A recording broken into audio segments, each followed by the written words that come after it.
partagé sur une publication, que ça veut dire qu'il n'y en a pas 10 000 à côté qui ne sont pas d'accord avec ça. Mais si on ne s'exprime pas, si on ne prend pas ce droit qu'on a d'expression, de solidarité, de positionnement, parce que je rappelle que ces droits-là, ils s'affaiblissent quand on ne les utilise pas, et que c'est précieux, encore plus dans le monde dans lequel on est aujourd'hui, il faut se positionner, il faut accepter que ce n'est pas forcément facile. Je peux comprendre que pour Papy Jean-Bernard, 78 ans, qui est au François, il ne va pas se dire « Ah ouais, ça va être facile pour moi de comprendre tout ça, un tas de trucs que je ne connais pas, je n'ai pas vécu avec ça ». Mais c'est de faire l'effort quand même de se dire « Je vais au moins essayer de m'informer, au moins essayer de comprendre en écoutant tous les dimanches Radio Apalgique en bout pour les sereins et éclairés, pour se dire Ok, là j'ai un petit peu mieux compris » et de avoir la réflexion au-delà de moi. Parce que c'est facile de dire, je ne suis pas concerné, je ne suis pas sur les réseaux sociaux, par exemple. Au-delà de moi, collectivement, qu'est-ce que je veux pour les générations futures? Qu'est-ce que je veux pour la Martinique d'aujourd'hui? Qu'est-ce que je veux pour la Martinique de demain? Comment je veux qu'on existe aujourd'hui par rapport à ces éléments-là? Et je finirai en disant que le marchand de tapis va toujours vous dire qu'il est important pour vous parce qu'il vous vend des tapis. Mais en vérité, c'est vous qui êtes important pour lui parce que c'est vous qui lui achetez des tapis. Si demain, tout le monde quitte Instagram, vous verrez qu'ils trouveront, qu'ils feront des pieds et des mains pour répondre à ce qui a cloché dans le fait de le désamour de la technologie. Si tout le monde quitte Instagram parce qu'on considère que les émotions ne sont pas modérées, ou TikTok parce qu'on estime que les jeunes sont trop exposés à des contenus violents, vous verrez que un peu comme par magie, entre guillemets, ils vous diront « ça y est, on a trouvé la solution, on est maintenant un réseau vertueux, vous pouvez revenir ». Donc n'oublions jamais ça. En tant que citoyen vis-à-vis de l'État, nous avons un pouvoir, que c'est nous qui détenons le pouvoir, il faut faire en sorte que nous gardions le pouvoir, et ça passe par une information éclairée. Et en tant que consommateur, on a également le pouvoir, parce que c'est nous qui apportons des ressources financières à ces entreprises-là. Alors, pendant que tu parlais, j'ai pensé à Facebook au départ, qui était très dur pour censurer des publications, fermer des comptes, etc. Et puis quand ils ont vu que tout le monde a basculé sur TikTok et autres, ils ont commencé à être plus gentils.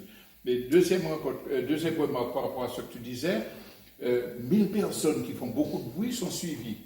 Et c'est un grand danger parce que vous avez par exemple des malfrats qui maîtrisent exactement ce qu'il faut en matière de réseaux sociaux et qui obtiennent une audience et qu'il faut passer des messages absolument scandaleux. Et la troisième remarque, tu as parlé de l'IA et tu as suggéré ça, mais tout le monde glorifie l'IA, il faut utiliser l'IA pour les opérations et tout, mais l'IA fonctionne à partir de données humaines que des gens ont sélectionnées comme base pour qu'ils tranchent ces décisions. Alors, dans certains domaines, ça peut être formidable pour la science des opérations, mais c'est aussi valable aussi pour... Alors, je crois qu'il y avait un problème de micro. Et donc, dans certains domaines, c'est très intéressant pour les opérations, la conduite, etc. Mais s'il n'y a pas l'esprit critique dont tu parlais, même si l'IA a dit ça, mais moi, j'ai cet élément-là, on va se casser le nez. Alors, j'aurais aimé que nos amis réagissent. Qu'est-ce que vous pensez que ces informations-là vous ont porté? Est-ce que vous voulez donner votre point de vue sur le déroulement? Tu n'as pas encore parlé. Voilà. Alors, est-ce que tout ce qu'on dit là, bon, vous savez, c'est pas important? Allez. J'ai pu apprendre quelques informations dont je ne savais pas. Parce qu'il faut savoir que moi aussi, en ce moment, enfin, ça fait déjà quelques années que j'utilise les réseaux sociaux, notamment vu par rapport à mes vidéos humoristiques et tout, et je pense que c'est un bon outil pour pouvoir me développer un peu plus auprès des jeunes et des moins jeunes aussi. Une remarque sur l'émission? Alors personnellement, je ne suis pas très réseaux sociaux, donc bon, j'apprends pas mal de choses, mais les réseaux sociaux, c'est pas pour moi. Franchement, non. Pourquoi c'est pas pour toi? J'ai du mal avec. Par rapport à quoi? Partager des photos, même scroller, pour moi, je trouve ça un petit peu ennuyant.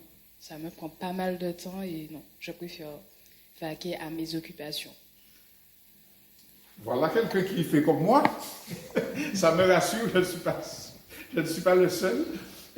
Alors, on va faire une toute petite virgule musicale et on va passer à la phase conclusion, où on va essayer de donner des conseils aux familles, aux utilisateurs sur l'organisation de leur temps. Donc c'est surtout la partie prendre la main qui va venir là dans la conclusion. Alors, pardon, je répète parce que mon micro était fermé. Je dis qu'on fait une petite virgule musicale et qu'après, on passe à la phase conclusion où on va essayer de donner des conseils, des voies d'organisation pour pouvoir prendre la main.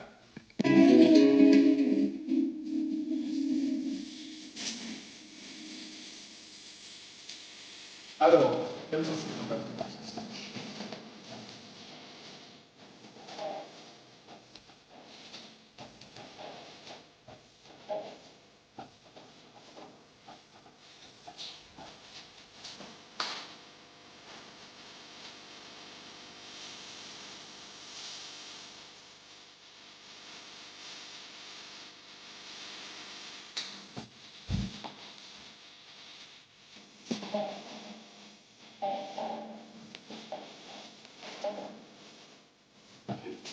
Et voilà, nous passons à la phase finale de notre émission. Alors là, je me tourne vraiment vers un adepte qui maîtrise la question, on a vu qu'il ne se laisse pas emporter. Quel conseil donnerais-tu aux jeunes en matière d'organisation de temps? Concrètement, qu'est-ce que tu conseillerais aux familles pour qu'on prenne la main sur les réseaux sociaux?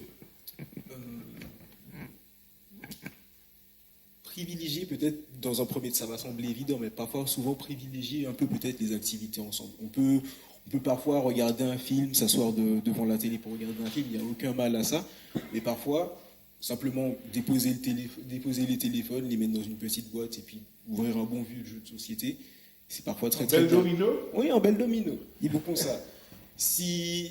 Et ça, c'est quand on est ensemble. Quand on est seul, on peut très bien aussi... comme on l'a dit, les réseaux sociaux, les nouvelles technologies ne sont que des outils. On peut les utiliser pour apprendre, on peut les utiliser pour se divertir. Et donc, c'est bien de les utiliser parce qu'ils sont fantastiques pour se développer, pour avoir de la visibilité, pour se cultiver. Mais il faut aussi parfois peut-être s'en éloigner un peu et revenir à des occupations qui sont peut-être moins stimulantes, je dirais, simplement. Alors, moi, je dirais qu'il faut avoir conscience de ce que c'est. C'est un outil qui est dans notre main, qui est facile à utiliser, mais qu'il faut toujours se poser des questions.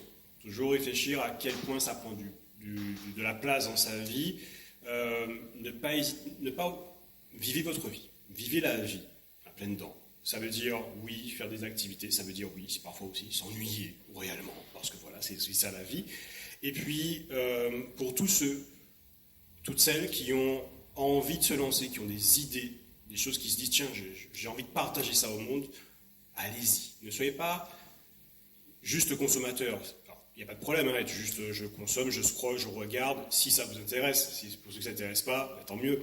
Mais si vous avez une idée, si vous avez envie de partager quelque chose, si vous dites, tiens, moi j'aime beaucoup les films sur la Martinique qui ont été réalisés ou l'histoire de la Martinique, j'ai envie d'en parler, n'hésitez pas à votre niveau, en mettant les garde-fous nécessaires. Si je ne suis pas expert en histoire, sociologique, je ne vais pas dire que j'ai fait une étude sociologique de la Martinique des années 40. Mais en tout cas, vous pouvez y aller en tant qu'amateur, dire, j'ai envie de partager ça, j'ai envie de partager telle chose. Appropriez-vous ces outils-là. Ne restez pas simplement esclave, entre guillemets, de ces outils-là. N'hésitez pas, parce que ça part du principe, et moi je pars du principe, que chaque Martiniquais, chaque Martiniquaise a des compétences, a des qualités, a des rêves et de l'ambition, ou en tout cas il faut en avoir, et que si ça passe pour les jeunes ou les moins jeunes par l'idée de se dire, eh bien, je vais ouvrir une vidéo, un compte YouTube, un compte Instagram, et puis mon dit ça, mon dit, allez-y. Acceptons aussi ou rappelons-nous plutôt qu'une opinion, ce n'est pas une vérité absolue. Une opinion, c'est un point de vue que j'ai. Acceptons sur les réseaux sociaux qu'on est avec des personnes qui ne sont pas d'accord avec nous. Et c'est OK. même si ça peut nous embêter profondément, mais c'est ok, on a le droit de ne pas être d'accord ensemble, on a le droit de ne pas être d'accord ensemble, par contre on n'a pas le droit de se manquer de respect les uns des autres. Être conscient des risques et des dangers par rapport aux réseaux sociaux et se dire, comme pour dans la vie de tous les jours, il faut qu'on ait envie de faire ensemble. Il faut qu'on ait envie de bien faire ensemble et je pense que c'est particulièrement important pour nous Martiniquais aujourd'hui. Alors, quand tu parlais d'utilisation, m'est venue l'image d'une publicité qui était sur les télévisions pour l'achat des engins là. Et c'est une dame qui est assise dans un car, qui est avec plein de gens, et elle... Ah, je voulais aller, bon, eh bien, il y a une application qui me dit, ouais, et puis je vais aller, il faut descendre à tel arrêt.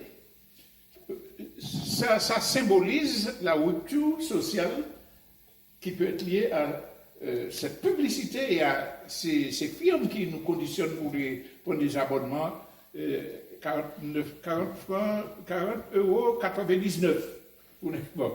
Eh bien, cette personne-là ne va plus demander aux gens à côté, écoutez, nous qu'à descendre. C'est ça fondamental. Et l'intégration à son environnement est le terreau principal pour le développement de l'individu. Une fois que tu es dans ta bulle, tu te prives d'informations, tu es conditionné, tu n'es pas dans le coup. Et donc, c'est important. Le conseil que je pense sur lequel il faudrait insister, c'est que nous sommes des êtres sociaux. Il ne faut pas qu'une technologie prenne le contrôle sur nous. Alors, je passe trop de temps, désormais, combien de temps je m'impose? Alors, c'est bien que tu aies parlé je ne savais même pas que ça insistait, tu peux programmer, le téléphone est mort de telle heure à telle heure. Bon, combien de temps je consacre à ce temps? À quelle heure je vais me coucher, les jeunes là? S'ils n'ont pas dormi, les autres adolescents, ça ne va pas réussir l'examen.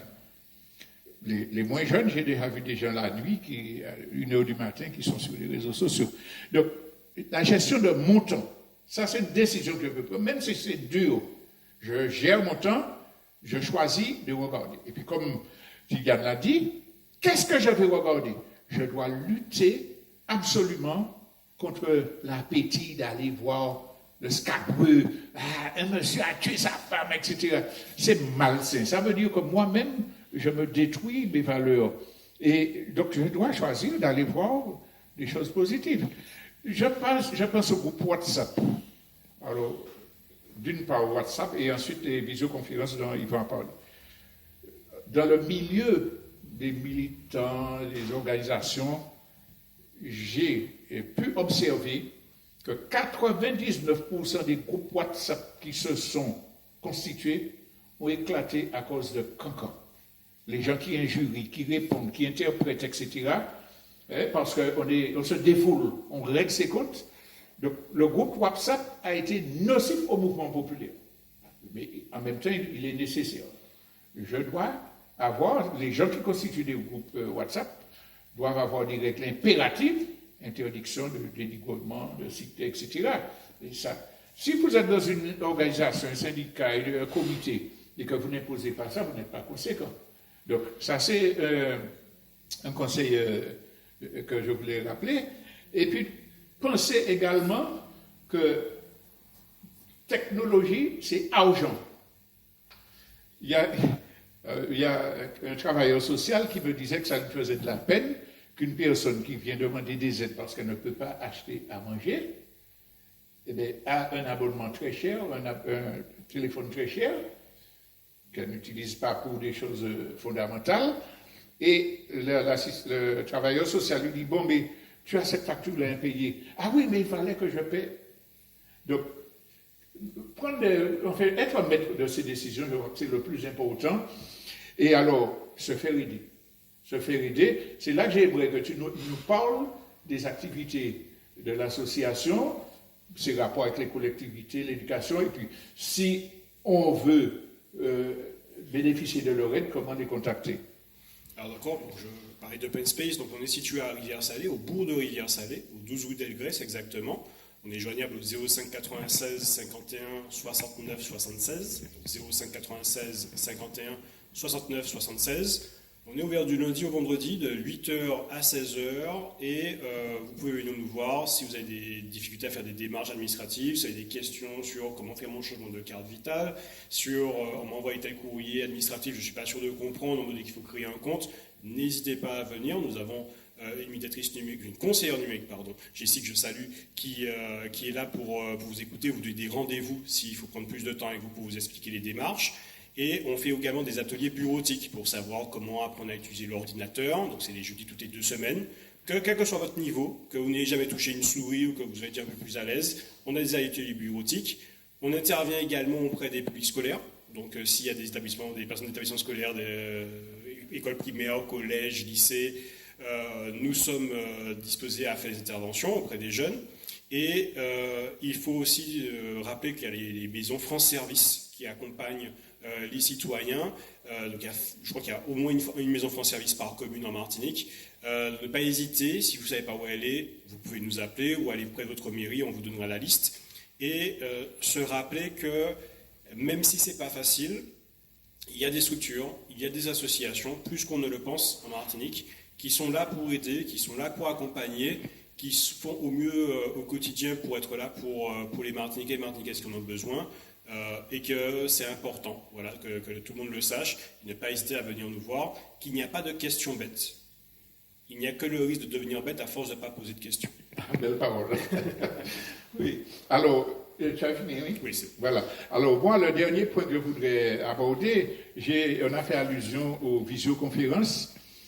La question du contrôle à travers ces nouvelles technologies des citoyens. C'est-à-dire que un portable, quand je marche avec, on ne sait pas où je suis. Une carte bancaire. Enfin, on est pisté, on est filmé. J'ai découvert avec effroi que quand on est sur Internet, on fait une visioconférence, on peut être vu par des gens qui ne sont pas invités à la visioconférence. Et en plus, les syndicats, les organisations de lutte, quand elles parlent quand elles font des visioconférences, elles étalent tous leurs projets, on va faire ceci, on va lutter contre tel, en oubliant que tout ça est supervisé. Alors, quelle liberté nous laisse-t-on dans un monde hyper contrôlé? Mais je crois qu'il y a une question Allez, on t'écoute. J'ai une dernière question pour Alexandre et Tidiane. Comment imaginez-vous les réseaux sociaux dans 10 ans? Waouh! C'est une très bonne question. Je n'en sais rien du tout. J'ai aucune idée. Honnêtement. Alors, comment imaginer les réseaux sociaux dans 10 ans? Encore une fois, tout dépend de comment va s'exprimer la citoyenneté, la place qu'on va lui donner.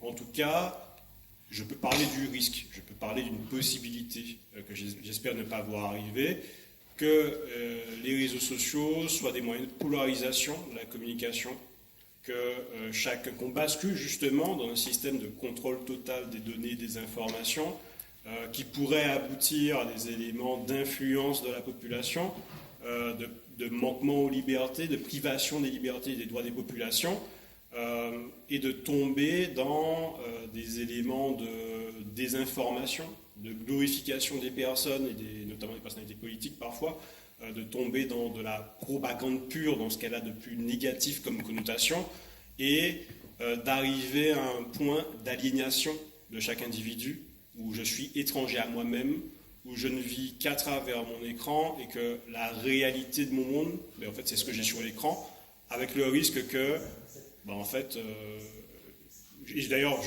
je citerai mon meilleur ami qui m'a dit dernièrement une information, on discutait de quelque chose sur Instagram, et je disais, non, mais tu vois, ça c'est louche. Il m'a répondu, ouais, mais j'aime bien, donc c'est vrai. Aïe, aïe, aïe, aïe, aïe. Et c'est justement, c'est ça le risque, c'est que on se coupe de tout le monde, on se coupe même de soi-même en se disant, au fait, ouais, mais moi je suis dans ma petite bulle, on m'a installé confortablement comme ça. Ça demande de prendre des décisions, ça demande d'exister en tant que personne, ça demande d'avoir un point de vue citoyen, je ne dis même pas politique, mais citoyen, de se dire, en tant que citoyen, quel est mon regard sur mon droit et mes devoirs, en tant que citoyen, comment j'affronte mes paradoxes. on est pétri de paradoxes en tant qu'être humain. Je peux dire à un moment, ben, j'aime bien tel discours très à gauche, et puis dire, mais en même temps, ouais, oui, mais il faut être capable de l'assumer, être capable de se dire, ça existe, je suis comme ça, c'est pas une fatalité, et de garder l'espoir. Ma crainte, ce serait que les réseaux sociaux brisent l'espoir des personnes, et le plus grand espoir, c'est de se dire, en tout cas pour moi, un monde où on se réussit à s'entendre, à se mettre d'accord et à trouver des solutions, même dans les divergences, c'est la clé. Et j'espère que demain, les réseaux sociaux, et dans notre rapport à tous, mais ça passe avant tout par une prise de conscience collective et citoyenne, parce qu'encore une fois, hein, si on vote pour des personnes, si on veut voter pour des personnes qui vont dans ce sens-là et pas ailleurs, vous allez voir que les discours politiques ils vont changer. En tout cas, voilà, je ne sais pas à quoi ressembleront les réseaux sociaux dans 10 ans, si même ils existeront encore ou sous quelle forme, mais en tout cas, j'espère qu'ils ne continuent pas à prendre le chemin qu'ils ont commencé à prendre et qu'on pourra avoir un sursaut. Et juste pour terminer, ce n'est pas qu'une responsabilité individuelle, c'est aussi une responsabilité des collectivités, c'est une responsabilité de l'État et des entreprises. Vas-y. Donc, peut-on dire que les réseaux sociaux sont indispensables aujourd'hui? Alors, vas-y si tu veux répondre. Alors, si je prends ma casquette, si j'étais commercial GAFA, je vous dirais, mais évidemment, comment vous pourriez vivre sans, même les démarches qu'il faut faire. Si je prends ma casquette de citoyen ou de professionnel, je dirais, indispensable, pas forcément. Important, oui. Prépondérant, oui. Maintenant, est-ce que quelqu'un peut gérer sa vie sans y aller? Ben, il passe par un tiers qui va pouvoir gérer, oui. Mais la question, c'est indispensable sur quel point, à quel niveau et dans quelle mesure. Alors, moi, ce que je voudrais dire pour faire la transition, c'est que aujourd'hui, on est obligé de passer par là. Ils sont incontournables aujourd'hui. Mais on a vu tous les dangers, toutes les pesanteurs. Et si on ne sait pas les utiliser, ça tourne à notre désavantage, crée des maladies psychiques, physiques même souvent, des problèmes de rupture sociale. Donc, on est obligé de faire avec, mais comment utiliser pour donner du contenu valable? Mais mon sentiment, c'est que mon rêve serait que dans 10 ans, ils aient disparu tels qu'ils sont. Remplacés par l'utilisation de ces formidables technologies au service du collectif. Par exemple, que toutes les municipalités aient un bureau, non seulement pour apprendre déjà à toucher informatique, mais pour faire le travail, même si ça donne un peu de perte de patience, mais obligatoirement dans les lieux reculés, qu'il y ait ces technologies mises au service de tout le monde pour pouvoir communiquer, voir un rendez-vous sous contrôle public et non commercial. Donc, remplacer également par le fait que dans les établissements scolaires, ce n'est pas utilisé simplement pour pronotes, c'est un vieil institut enseignant à la retraite qui parle, mais qui est une catastrophe en fait en matière de relations, mais pour pouvoir, de classe à classe, organiser des échanges au service du public. C'est ça qui est fondamental. Alors, mon souhait qu'il y ait cette transformation, mais dans cette période-là à présent, il y a une urgence qui, d'après moi, devrait être celle des familles, des responsables de collectivités, des associations, des syndicats, de dire, oh, il y a danger dans la demeure. Quel programme nous faisons pour que nos adhérents, nos proches, puissent se réunir pour dire, bon, nous avons servi les réseaux sociaux là, mais qui nous avons mis des dominos là? Qui joue nous pour aller rendre visite aux voisins? Par exemple, quelqu'un a besoin d'une orange à bas prix, elle va sur Internet voir où ça, dans quel supermarché les prix sont plus bas, etc. Mais, enfin, si dans le quartier et dans la famille, on décide qu'on va faire le tour du quartier pour voir où on vend des dachis, où on vend des ceci, et on crée du lien social, on a des choses à meilleur coût en matière de revenus, et puis, finalement, on est plus assuré de contrôler ce qu'on a, d'éviter les anarques qui sont en mode explosif actuellement. Mais je m'arrête là parce qu'il y a une question qui vient du public. Alors, j'avais dit que c'était la dernière, mais j'en ai encore une. Donc, quel conseil donneriez-vous pour une utilisation saine? Pour Une utilisation saine. Voilà, et ce sera presque le bout de la fin. Pour une utilisation saine des réseaux sociaux. L'un et l'autre. Alors, je dirais que, encore une fois, il faut savoir pourquoi on y va et comment on y va. Je suis le premier à assumer, et des fois j'aurai des choses débiles sur les réseaux sociaux, hein, il n'y a pas de souci. Par contre, je connais mes limites, je suis capable de me dire, ok, ça c'était intéressant, ça c'était moins intéressant. Et comme pour tout, au fait, comme disait Robert Saillet, c'est comment je gère mon temps. Pour moi, il faut refuser de ne pas être acteur de sa propre vie et de ne pas avoir la main mise sur les choses qui ont un impact sur nous. Donc, c'est se dire, est-ce que j'ai besoin de se poser des questions? Est-ce que j'ai besoin d'être sur Snapchat, TikTok, Instagram, tout ça? Moi, je vous dis, ouais, TikTok, j'ai essayé 10 secondes, j'ai pas pu. Ça ne me parle pas. D'avoir qu'est-ce qui me parle et comment je peux utiliser ces outils-là pour m'apporter quelque chose de positif et de connaître mes limites et de se dire, ok, en fait, c'est un des éléments de mon parcours de vie parmi d'autres. Je pense que c'est ça qui est important pour que ce soit une utilisation saine et éclairée. Alors, tu avais déjà commencé à nous dire, mais... En fait, il faut savoir quand même aussi que finalement, étant donné que les réseaux sociaux sont faits pour qu'on retourne dessus, c'est des organisations qui ont des armées de psychologues qui ont des armées de psychologues qui ont travaillé sur ces applications pour faire en sorte que tu reviennes encore et encore sur les applications, ce qui fait que finalement, ça devient parfois un peu l'option par défaut. On s'ennuie et on va dessus. C'est le cas pour tout le monde, comme on l'a dit plus tôt. Quand vous vous ennuyez, vous êtes toujours en train vous avez finalement ce mimétisme de retourner dessus. Automatiquement, je m'ennuie, je vais sur Instagram, je scroll. Et donc finalement, connaître ses limites, connaître ses limites, savoir qu'est-ce qu'on va faire, qu'est-ce qu'on doit faire, se donner des objectifs et ne pas lâcher ces objectifs permet souvent de faire autre chose que de simplement bêtement aller sur le réseau social quand vous avez rien à faire finalement. Enfin, moi j'aime bien, parce que je suis fan de jeux de combat en fait, et dans mon perso préféré, l'attaque qu'il doit faire tout le temps pour éviter de se faire taper, c'est le jab, simplement. Donc en fait, ton jab, c'est plus ton réseau social, mais ton jab, c'est peut-être ton livre ou quelque chose qui va te faire avancer vers ton objectif. Eh bien, belle conclusion. Ça nous amène à remercier vraiment nos deux intervenants qui nous ont vraiment porté des lumières, Tidiane et Torbal, Tidiane Torbal, l'âge. Donc, vous avez vu qui c'est, et responsable de la formation de Up and Space. Donc, qui est arrivé à Salé, Alexandre Martial, voilà. Merci, vous nous avez beaucoup enrichis. Et de toute façon, Radio Apologie est ouvert. Quand vous avez des propositions, des émissions, des informations d'ateliers, etc., la porte est ouverte. Merci encore, et puis merci à ceux qui nous ont suivis. Merci à nos stagiaires qui ont animé, et à nos techniciens, Lucien et Thierry, à Yvon qui cadre.